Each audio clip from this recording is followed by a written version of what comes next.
ทีมชาติลาวเฮ็ดได้พลิกเกมชนะทีมชาติสิงคโปร์หลังจากที่ทีมชาติลาวเสียประตูให้กับทีมชาติสิงคโปร์ไปก่อน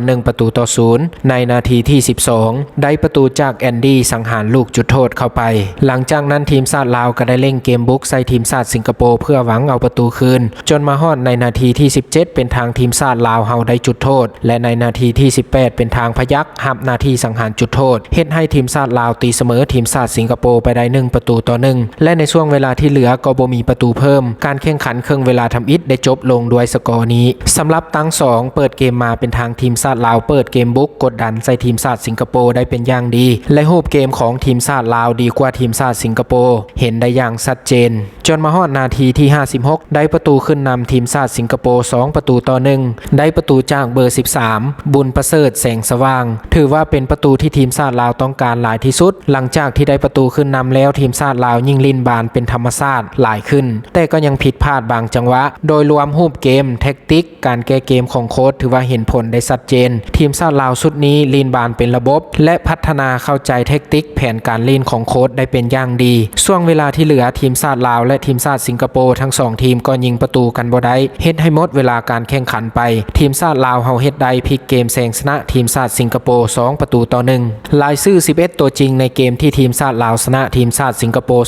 2-1เริ่มจากผู้รักษาประตูแม่นน้องอนุสัยส่วนกองหลัง4คนประกอบมีน้องพิสิทธิ์น้องบุญทศักดิ์น้องทัศพรและน้องกี้กองกลาง3คนประกอบมีน้องบิลลี่น้องพยัคฆ์และน้องดาวพหัสส่วนกองหน้า3คนประกอบมีน้องบุญประเสริฐน้องกาดำและน้องศรีการดาหลังเกมการแข่งขันในนัดนี้นักกีฬาทีมชาติลาวรวมทั้งทีมงานโค้ชหมดทุกคนแสดงให้คนลาวทั่วประเทศได้เห็นแล้วว่าวงการฟุตบอลลาวของพวกเฮาก็ได้รับการส่งเสริมปรับปรุงและได้รับการพัฒนามาโดยตลอดการันตีจากผลงานการแข่งขันของทีมชาติลาวแข่งขัน2นัดชนะ2นัดมี6คะแนนเท่ากับเจ้าภาพอินโดนีเซียส่วนอีกคู่หนึ่งแม่นแข่งขันในเวลา 19:30 นาทีทีมชาติอินโดนีเซียเจ้าภาพสามารถเอาชนะทีมชาติฟิลิปปินส์ไปได้3-0ตารางคะแนนตอนนี้ทีมชาติลาวกับทีมชาติอินโดนีเซียแข่งขัน2นัดมี6คะแนนเท่ากันแต่ประตูได้เสียแม่นทีมชาติอินโดนีเซียเฮ็ดได้ดีกว่าทีมชาติลาวเล็กน้อยทีมชาติอินโดนีเซียบวก6ลูกส่วนทีมชาติลาวบวก4ลูกเฮ็ดให้ทีมชาติอินโดนีเซียอยู่อันดับ1และทีมชาติลาวอยู่อันดับ2ของตารางคะแนนทีมชาติอินโดนีเซียเจ้าภาพจะแข่งขันพบกับทีมชาติลาวทั้ง2ทีมจะได้แข่งขันในวันที่27มิถุนายน2024เวลา 19:30 นาทีจะแข่งขันที่สนามมานาฮันสเตเดียมว่าทีมใดจะได้เป็นแชมป์กลุ่มและผ่านเข้ารอบไปลุ้นในรอบต่อไปในวันที่27มิถุนายน2024กงกับวันพฤหัสฮู้ผลอย่างแน่นอนสำหรับกลุ่ม B ในวันที่25มิถุนายน2024มีการแข่งขันทั้งหมด2คู่ทำอิฐแข่งขันในเวลา 15:00 ทีมชาติเมียนมาพบกับทีมชาติบรูไนผลการแข่งขันของคู่นี้แม่นทีมชาติเมียนมาสามารถเอาชนะทีมชาติบรูไนไปได้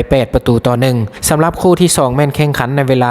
19:30 นาทีทีมชาติเวียดนามพบกับทีมชาติแคนเบเดียผลการแข่งขันของคู่นี้แม่นทั้ง2ทีมเสมอกันไป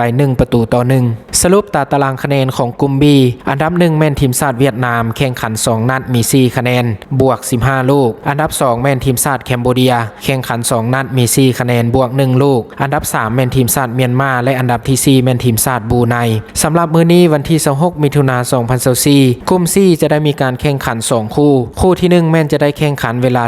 15:00 ทีมชาติมาเลเซียจะพบทีมชาติออสเตรเลียคู่ที่2แม่นจะได้แข่งขันในเวลา 19:30 นาทีทีมชาติไทยจะได้พบกับทีมชาติติมอร์เลสเต